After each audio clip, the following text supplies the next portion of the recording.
Hey guys, Bios from Ramos, and today we're going to be going over the Miami Dolphins win against the San Francisco 49ers.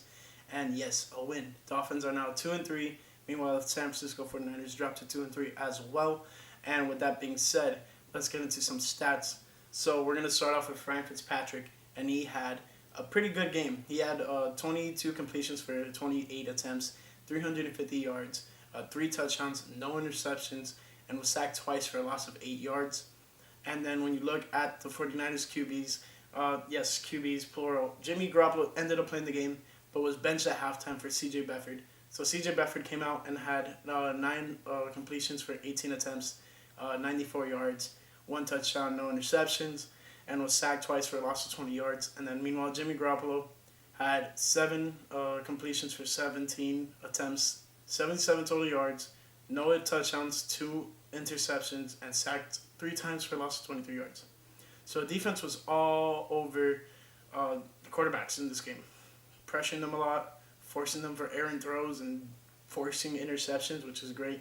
We're going to get more into that later, but let's go over some of the rushing stats from both teams. Myles Gaskin went 16 carries for 57 yards and 1 touchdown. Matt Breida had 9 carries and 28 yards against his former team. Ryan Fitzpatrick had 3 carries for 16 yards. Lynn Bolden Jr. had 3 carries for 4 yards. Clayton Feldrum had 1 carry for 1 yard. It was on a 4th down fake punt, and we ended up getting it. He just got that 1 yard that we needed, which was perfect.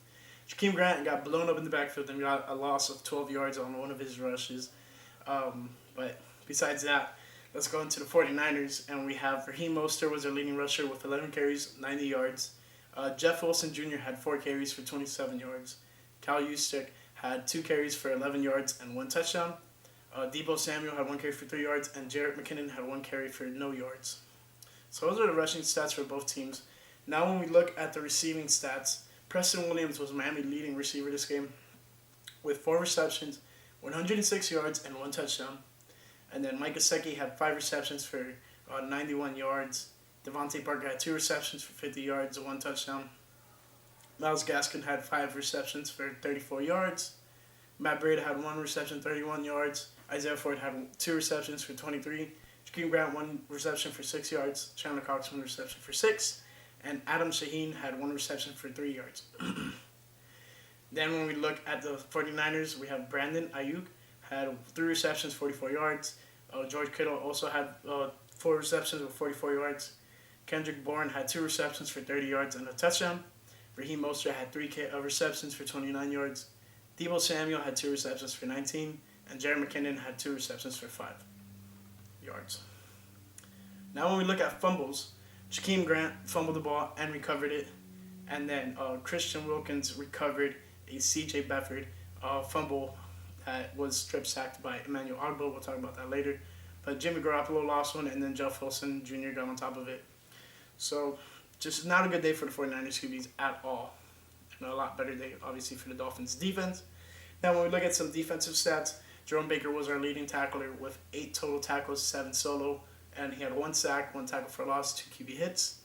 Andrew Van Ginkel had a really good game as well. He had that fumble that he forced on Jimmy Garoppolo with 6 total tackles, 4 solo, 1 sack, and 1 QB hit. Eric Rowe had 4 total, 4 solo, 2 pass deflections, and then we're just going to get into some key stats. Bobby McCain, 1 pass deflection, and Nick Needham, 1 pass deflection. Emmanuel Ogbah, 1 sack, 1 pass deflection, 1 QB hit. Zach Sealer had 1 sack, 1 tackle for a loss, and 1 QB hit. What else we have here? Xavier Howard had 2 pass deflections. Von Godchaux got a QB hit, and Landon Roberts got a sack, tackle for a loss, and a QB hit. And then we look at the 49ers. Fred Warner was all over the field for their defense. He was all up in there. If you guys were watching the game, number 54 was all over the field, Fred Warner.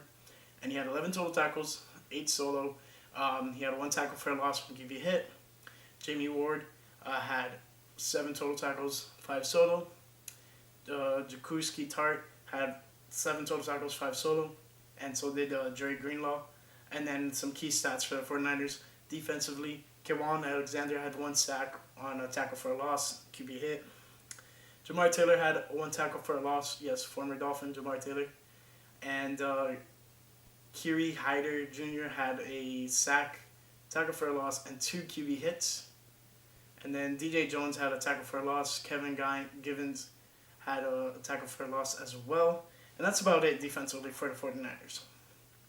Now, interceptions. Dolphins got 2 interceptions. One went to Xavier Howard and one went to Bobby McCain. Xavier Howard returned his for 29 yards. Bobby McCain returned his for 19. So that was great. Obviously, no turnovers for us. Jakeem Grant had 1 kick return for 15 yards. Kevin White had 1 return for 20 yards. Jakeem Grant had 3 punt returns for 9 yards. And then Trent Taylor had 1 punt return for 17 yards. Jason Sanders went 5 for 5 on field goals and 4 for 4 on extra points. Robbie Gould went 1 for 1 on field goals and 2 for 2 on extra points. Mahak only had 2 punts in this game for 84 yards, and his longest was 53. And then Mitch Winuskowski, I'm not sure if I said his name right, but 3 punts for 133 yards. One of them was in the 20, and then longest was 58 yards. So what happens now? Dolphins move to 2-3. Jets are 0-5. New England and Buffalo have yet to play. I think New England had a whole scheduling recomplication. Basically, we're getting a bye week next week, and it's going to be upsetting, but we'll talk about that next week. Following that, we have the San Francisco 49ers dropped to 2-3, and they're last in the division right now, with Seattle 4-0, Los Angeles 4-1, Arizona 3-2. So, for both NFC West and AFC East standings. So what does this mean for the Dolphins? Well, it means that we had a successful game.